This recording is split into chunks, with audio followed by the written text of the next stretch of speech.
G'day everyone. Thought I'd have another discussion on is the Nikon Mirrorless announcement imminent. The reasons why I say that is because next week, I think it's the 25th, is the 100th anniversary of Nikon, and I believe that they're talking there could be a major announcement on the 22nd or 23rd of next week. I just read Nikon rumours and they're now saying they're not 100% sure if that announcement is going to be an internal announcement, but there could be an announcement from that camera next week. So I thought we'd go over this document quickly. I'm not going to read the whole thing because I don't want this to go on too long. I'm full of a cold. I thought we'd have a look at it and briefly go through the specs and sort of talk about that quickly. And I will share this discussion underneath, so you will be able to see it there too. So basically they're saying here that they're a week away from this rumoured announcement. There's going to be two cameras that's going to be announced. Now it looks like there's going to be a 45 megapixel camera and a 24 megapixel camera.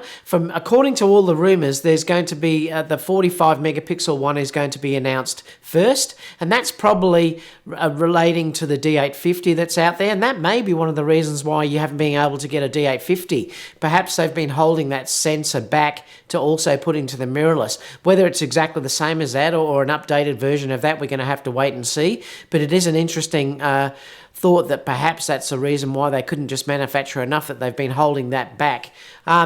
So basically they're saying that the 45 megapixel will be released first, and then the 24 megapixel will be announced at Photokina in September. So the possibility is that on the 23rd that this 45 megapixel one's going to be announced, and then at Photokina the 24 megapixel one's going to be announced. But I just read an updated version from Sony Alpha Rumours, and they're now saying they're not sure about that announcement, whether it now is just an internal announcement that's going to be announced. But let's go down, just quickly look at the specs though, because this is the interesting part. They're saying that it's going to be priced at the 45 megapixel version is going to be around $4,600 US. And the 24 megapixel one is going to be $2,900. So that is quite a bit more expensive than the A7 III. Nearly $1,000 difference there, so it is a fair bit more expensive than the A7 III. So it's going to be interesting to see how it competes on that marketplace.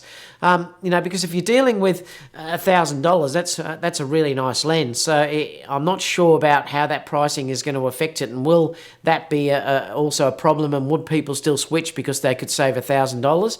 So it is going to be interesting in that respect, what's going to happen there. And obviously the Dira 45 megapixel one, is coming in around about 4.6, 4.7. They're also saying that the upcoming mirrorless cameras are rumoured to be the most expensive Nikon marketing campaign ever. So they're really going to push this apparently in advertising. And you can see that with that statement actually here. And they're going to be basically do a similar thing to what Sony have done. In other words, have bloggers and exotic locations and even some celebrities involvement. So clearly they're really going to push this and perhaps do similar marketing to what Sony have done. I'm not sure that I love that aspect of it, and I've discussed that before. I think they'd be better off to use photographers, but perhaps they're going to try and use what Sony have done in that regard as well. Obviously, there's going to be the two. There's going to be a 24, 25 megapixel one and a 45 megapixel one. They're saying 48 megapixel is also a possibility. And there is a link there that you can click on, and like I said, I'll put this down below. You can see the sensor configurations were released last year. They are backside illuminated, and they're saying they're meant to have advanced AF. Well, clearly it would have to have much better AF. The D850 stills AF is very good. Their video focus, though, was the downside of that. So they're going to really have to concentrate on that focusing aspect to make this compete with something like Sony. Let's hope they can do it. I really do hope this succeeds, the same as I hope Canon succeeds in the mirrorless as well. But that is one area where they're certainly going to have to improve their focusing. You are also going to get, it's going to be a similar size body to the A7, except they're saying with better ergonomics.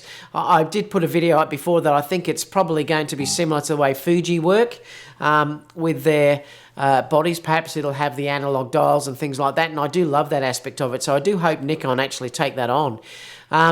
Also, it's going to have 5-axis stabilization and 9 frames per second, so that's also really good for video particularly. New mirrorless mount, they're saying it's going to be a 55mm one. That will give the ability to have 0.95 lenses. And they have trademarked some lenses here that you can see if you're looking down there.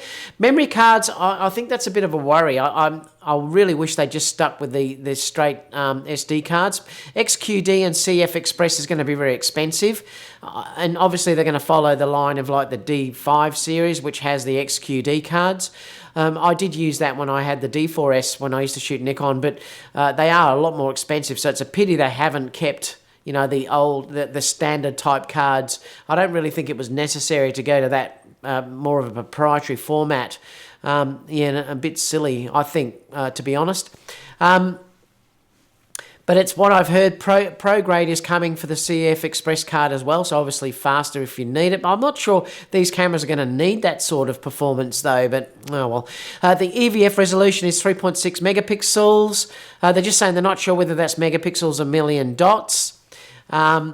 Initially there will be a 2470 announced and a 35 and a 50 mil as well. The 50 will be a 1.4. There's also talk about a 24 as well.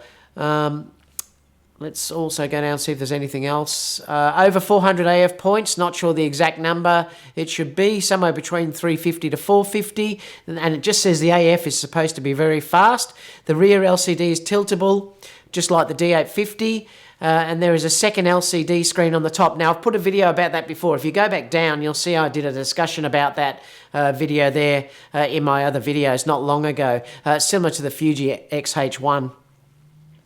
And my understanding is there are only one selection wheel at the top, which I do think is a bit of a bummer, to be honest, that you can't, if you're controlling this manually, it's much nicer to have the 2 dials to control aperture and shutter speed. So that is a bit of a bummer, I think. They're saying that the camera's prism with the EVS is a bit less angular, smoother when compared to the A7, so it's a much more angular front. And it's got 8K listed. I think that will be just for time-lapse. Things like that. It's not going to be available for 8K shooting. I'll be very doubtful that's going to be 8K video. What else? That's about it really at this stage. 4K video is going to be on offer. Not sure about what frame rates yet are going to be there. No one has mentioned that yet. Hopefully it'll have 4K 60p. That'd be interesting. I think it's going to be one thing where they could push Sony if they do that, because obviously the A7S III is probably going to be the only camera for Sony that has the 4K 60p. So if Nikon can incorporate that, that would be a really great feature. And they're saying it's going to be targeted directly at the A7, A7R line of cameras. And that's about it, I think. So let me know what you think about that, but it does make sense to me that they will do some sort of an announcement by their 100th birthday, which I said is the 25th. So we are only a few days away from that, a week or so. So it is going to be interesting in the coming days to see whether that's what happens. I know Nikon Rumours now have said they're not now sure that it may be just this internal release, but clearly the release is going to happen very, very soon. But it would be great to sort of see them do that by their 25th for their 100th anniversary, to say this is the way we're moving forward for the next 100 years or whatever. We're moving to this mirrorless format. So again, it's just going to be a great thing. So let me know in the comment box down below. Does this interest you? I mean, let me know what you think about the specs of this camera as well. I'd be really curious to know. And that's about all, guys. I just wanted a quick one to discuss that with you. So I'll catch you all again soon for the next video. Bye for now.